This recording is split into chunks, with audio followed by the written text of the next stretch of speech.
So have you bought your piece of land, and after you've purchased it, you take some, say, 2 weeks or 1 month to go back to the land, only to find that someone put up a structure like a mud and wattle house, a pit latrine? How did it end? Chagwa chitia? Did you end up in court?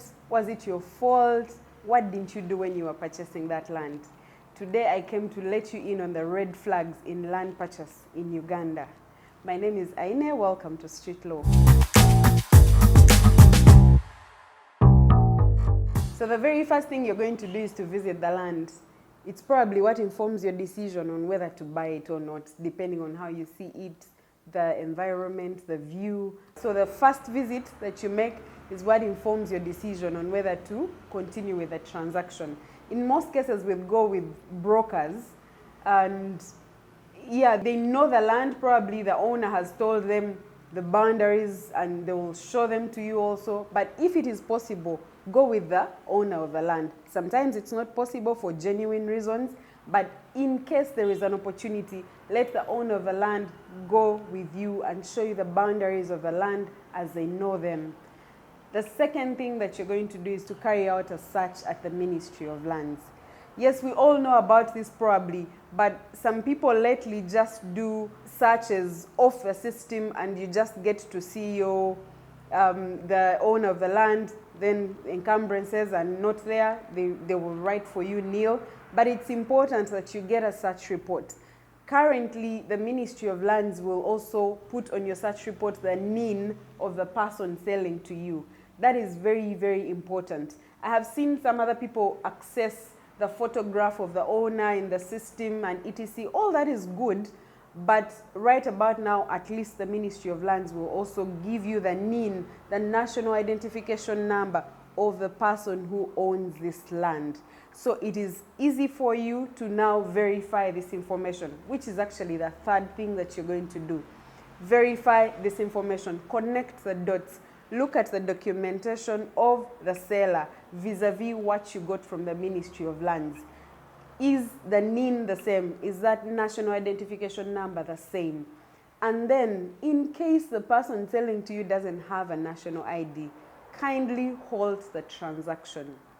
First, halt the transaction because right about now, transfer of land, both the person transferring and the person in whose names the land is going to go into, both must be bearers of national identification cards, or at least a Ugandan passport. Why? Because land in Uganda belongs to the citizens, and the only proof that you are a citizen of Uganda is if you bear a national ID or a Ugandan passport. So if the person selling to you doesn't have any of those, that means you're going to find trouble transferring that land into your names. We have our sisters and brothers who went overseas and are resident there, and they didn't really work on their on getting their national IDs down here, yet they left property here. So it's always a problem when they want to sell the land that they own in Uganda, yet they don't have national IDs. I am not saying that there is no solution to that. I'm only saying that me and you, the street lawyer that you are, in this transaction, first hold it and understand, seek professional guidance, or go to the Ministry of Lands and ask them, how am I going to do this when I buy this land? They will guide you accordingly. So the other thing that you are going to do is to go back to the land and do a second visit. Unannounced. Let the person selling to you not know about your visit, because sometimes the first visit is a setup. When fraudsters want to sell to you land, they will set up anything for you. You can get to the land and find a whole committee, a chairman or a defense, vice, all of them. They will set them up for you and you will interview them and they will tell you exactly what you want to hear, yet they are not the real people. So it's important that you go back to the land and do a second visit by yourself, connect the dots, talk to the residents around, and get to know what is happening on ground. Because land disputes, in most cases, they are on ground and they are not on paper. So your search report that shows that there is no encumbrance is not enough. Sometimes there's actually dispute going on the land that is not recorded, and everyone is saying, Sija gena mukot, I will not lodge a caveat. I don't have that money. But on ground, there is actually dispute.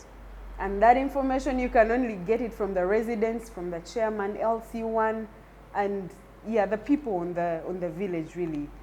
One day, a personal story of mine, we bought land together with a friend of mine somewhere on Entebbe Road.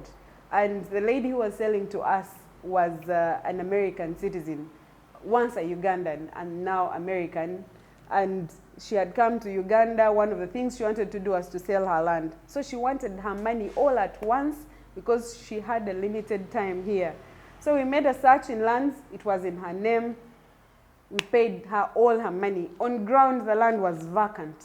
So we paid her money. And after 2 weeks, we went back to the land. We wanted to fence it off and found that some old man had put up a pit latrine. Of all things, a pit latrine. So the shock of finding a pit latrine on the land that you once found bare, slashed, very okay.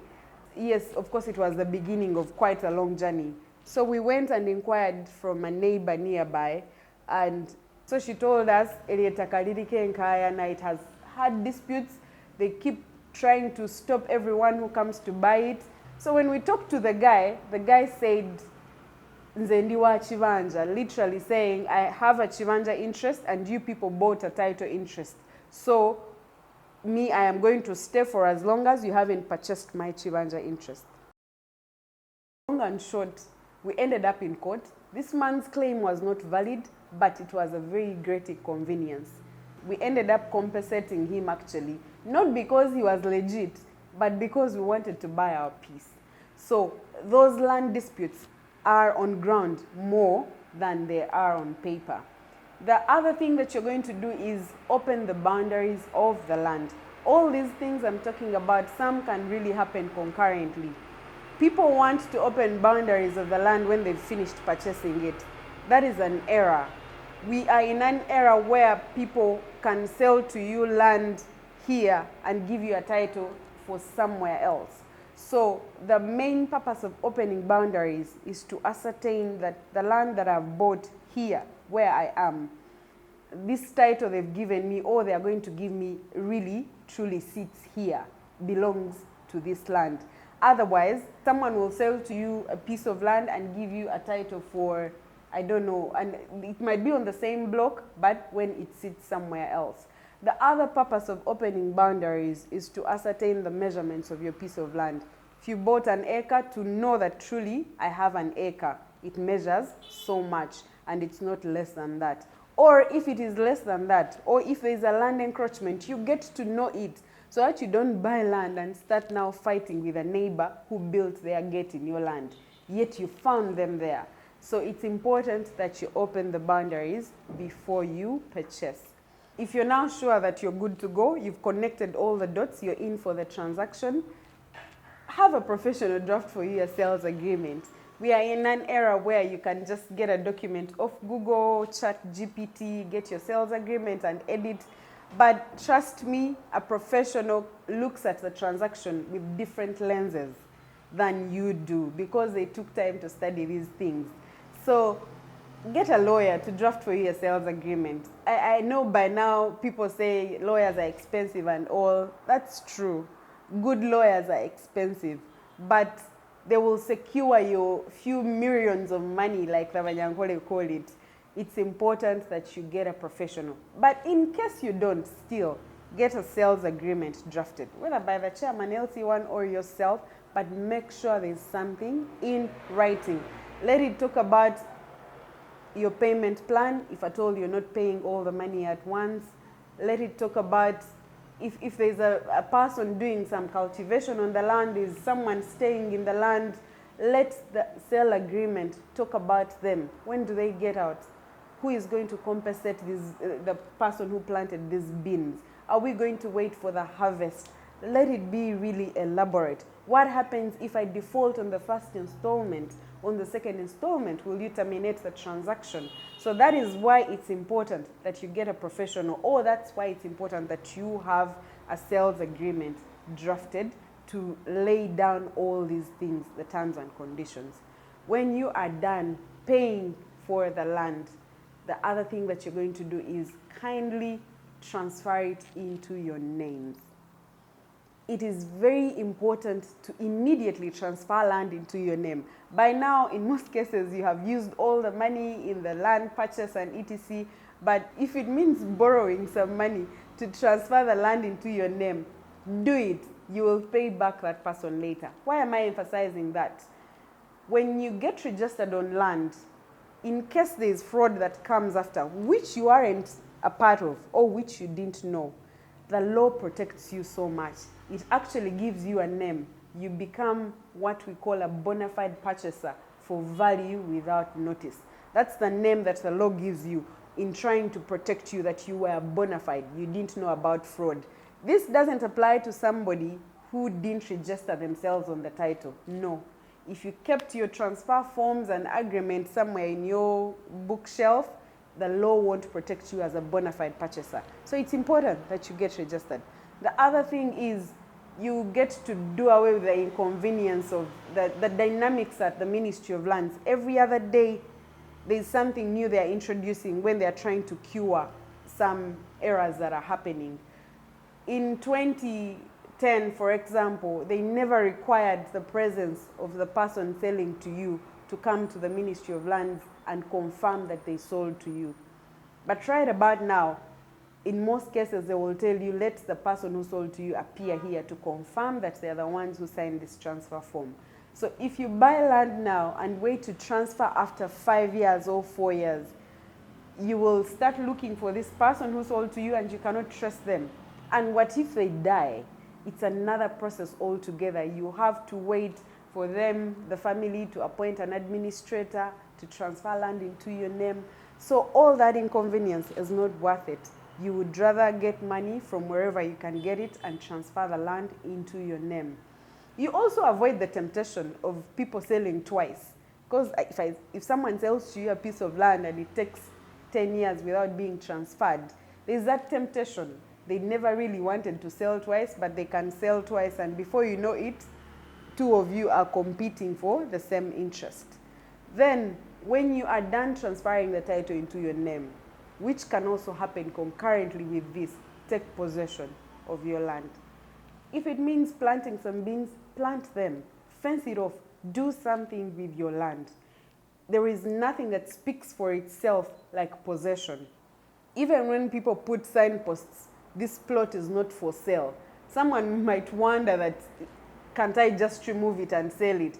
But trust me, if residents have seen that signpost or have seen someone planting or utilizing that land and someone comes to buy it, they will probably tell them that there was a woman that was doing this and this, or that does this, or they had planted a signpost of not for sale. Find out more about that. So possession is very key. It's what guards your land above so many other things. So that's it from Street Law today. I'm sure this video was helpful. Don't forget to subscribe. That is if you haven't subscribed. I also don't know what you want in life if you haven't. So leave a comment, like, you can share. Until next time, bye-bye.